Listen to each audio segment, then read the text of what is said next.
ସମସ୍ତଙ୍କୁ ଶୁଭ ସକାଳ। ଆଜି ସନ୍ତାନମାନଙ୍କର ଆଜି ହେଉଛି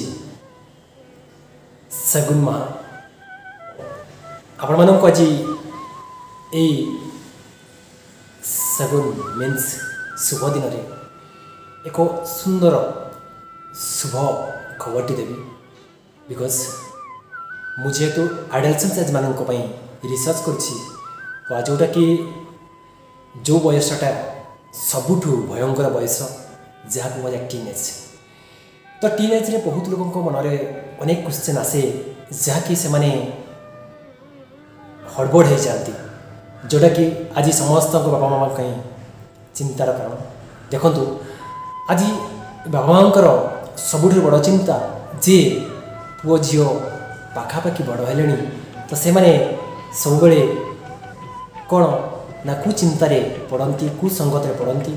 ତ ସେଇ ଭିତରେ ସେମାନେ ତାଙ୍କର ଜୀବନସାଥୀ ଖୋଜିବାରେ ବ୍ୟସ୍ତ ହୋଇଯାଆନ୍ତି ଆଉ ତାଙ୍କର ଜୀବନକୁ ବର୍ବାଦ କରିଦିଅନ୍ତି।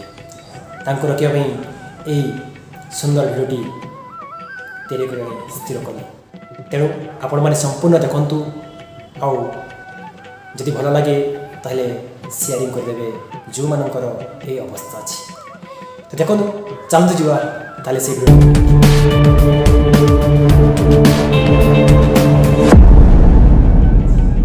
ଦେଖନ୍ତୁ, ଆଜିର ଦୁନିଆରେ ଯଦି ସମ୍ପର୍କ ବଢ଼ୁଛି ମୋବାଇଲ ଆଉ ଜୀବନ ବି ନେଉଛି ସେ ମୋବାଇଲ, ତାହେଲେ ଜୀବନ ଗଢ଼ୁଛି ସିଏ ଆଉ ଜୀବନ ସାରୁଛି ସିଏ।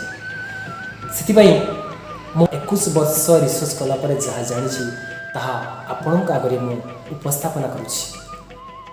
ତ ଦେଖନ୍ତୁ ବନ୍ଧୁଗଣ, ଆମେ ସମସ୍ତେ ଭାବୁ ଯେ ଆମେ କ'ଣ ନା ଏହା ସହିତ ଟିକେ ସମ୍ପର୍କ ରଖିବା, ତା ସହିତ ଟିକେ ସମ୍ପର୍କ ରଖିବା, ତା ସହିତ ଟିକେ ସମ୍ପର୍କ ରଖିବା।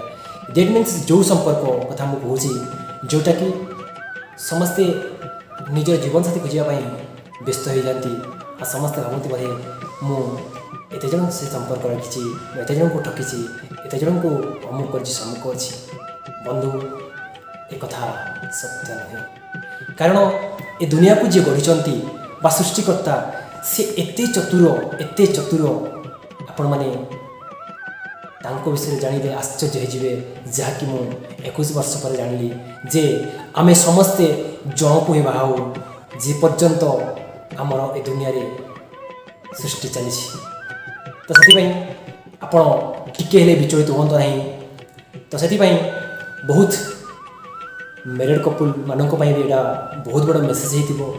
ଖାଲି ଆଡୋଲେସେଣ୍ଟ ଏଜ୍ମାନଙ୍କ ପାଇଁ କହୁନାହିଁ, ଯେଉଁମାନେ ବାହା ହେଇଛନ୍ତି ତାଙ୍କ ପାଇଁ ବି ଏଇଟା ବହୁତ ଗୁରୁତ୍ୱପୂର୍ଣ୍ଣ ଖବର, ଯାହାକି ମୁଁ ଦୀର୍ଘ ବର୍ଷ ଧରି ସଂଯମତା ସହିତ ଏଇ ଖବରଟି ପୁରା ପୁଙ୍ଖାନୁପୁଙ୍ଖ ମୁଁ ରିସର୍ଚ୍ଚ କରିଥିଲି ଆଉ ଏହାର ଉତ୍ତର ପାଇଲି। ସତରେ ଏ ଦୁନିଆ ଯିଏ ଗଢ଼ିଛନ୍ତି ସେ ବହୁତ ବିଚିତ୍ର। ସେଥିପାଇଁ ତ କହନ୍ତି ଏ ବିଚିତ୍ର ସଂସାର। ସେଥିପାଇଁ ତ ବହୁତ ଲୋକ କହନ୍ତି ମନ ଜାଣି ଧନ। ସେଥିପାଇଁ ଆହୁରି ଅନେକ କଥା କହନ୍ତି ଯେ କର୍ମ କରିନ ଫଳ ପାଇ ପ୍ରାଣିତା ଅବଶ୍ୟ ଭଞ୍ଜେଇ। ଏକଥା ପ୍ରକୃତରେ ସତ୍ୟ। ଆଉ ଆଜି ସେ ସତ୍ୟରେ ଉପନୀତ ହେଇଛି ବୋଲି ମୁଁ ଆପଣଙ୍କ ଆଗରେ ମୁଁ କହୁଛି। ଆପଣ ପରୀକ୍ଷା କରି ଦେଖିପାରନ୍ତି ଯେ ଜଣେ ଲୋକ କେବଳ ଜଣକୁ ହିଁ ବାହା ହୁଏ ଆଉ ବାକି ତକ ମିଛ ମାୟା। ସେଥିପାଇଁ ତ ସମସ୍ତେ ଆପଣମାନେ ଦେଖିଛନ୍ତି ମ୍ୟାଜିକ୍। ତ ସୃଷ୍ଟିକର୍ତ୍ତା ଆପଣମାନଙ୍କୁ ବହୁତ ଜିନିଷ ସୂଚାଇଛନ୍ତି, କିନ୍ତୁ ଆପଣ ଦେଖିବାରେ ଭୁଲ କରୁଛନ୍ତି। ସେଥିପାଇଁ ଆପଣଙ୍କ ଆଗରେ ଆଇନା ଥାଇ ଆପଣ ଯଦି ଆଇନାକୁ ଦେଖିପାରିବେ ନାହିଁ ତାହେଲେ ଭୁଲ କାହାର? ଏକ୍ଜାକ୍ଟଲି ସେଥିପାଇଁ ଅନେକ ଲୋକ କହନ୍ତି ଯେଉଁମାନେ ପଢ଼ା ଜାଣିନାହାନ୍ତି ବା ଅକ୍ଷର ଜାଣିନାହାନ୍ତି ତାଙ୍କୁ ଆମେ ନିରକ୍ଷର କହିବା, ଆଉ ଯେଉଁମାନେ ନିଜର ଭୁଲକୁ ଦେଖିପାରନ୍ତି ନାହିଁ ସେମାନେ ପ୍ରକୃତିର ଅନ୍ଧ। ଏକ୍ଜାକ୍ଟଲି ଏଇ କଥାଟା ବୋଧେ ଆପଣମାନେ ବୁଝିସାରିଲେଣି। ଆଉ ବାକି ଜିନିଷ ଏଇ ଭିଡ଼ିଓ ତ ସବୁ କହିପାରିବି ନାହିଁ। ଏହା ପାଇଁ ସ୍ୱତନ୍ତ୍ର ପ୍ରୋଗ୍ରାମ୍ ଖୁବ୍ ଶୀଘ୍ର ମୁଁ ଆରେଞ୍ଜ କରୁଛି, ଯେଉଁଟାକି ସେଠାରେ ଉପସ୍ଥିତ ରହିବେ ମୋ ଗୁରୁଜୀମାନେ ମଧ୍ୟ। ତ ଆପଣମାନେ ସେଠାରେ କ୍ୱେଶ୍ଚନ୍ ଆନ୍ସର୍ କରିପାରିବେ, ଆମେ କାହିଁକି ଜଣକୁ ହିଁ ବାହା ହେଉ, ଏହାର କାରଣ କ'ଣ? এই ଜିନିଷଟା ଯଦି ଜାଣିବାକୁ ଚାହୁଁଛନ୍ତି ଆପଣମାନେ ସବୁବେଳେ এই ୟୁଟ୍ୟୁବ୍ ଚ୍ୟାନେଲ୍ରେ ରହିଥାନ୍ତୁ।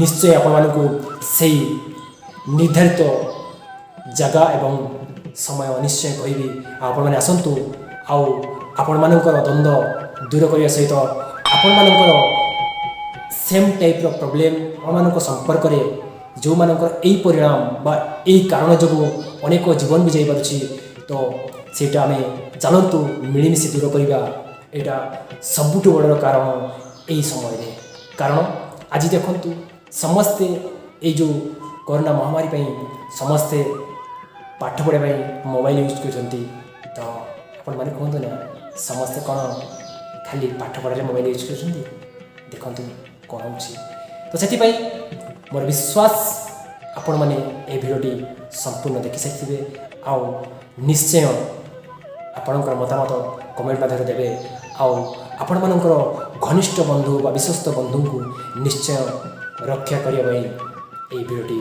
शेयरिंग करें। एति कही रोची धन्यवाद। ओम शांति।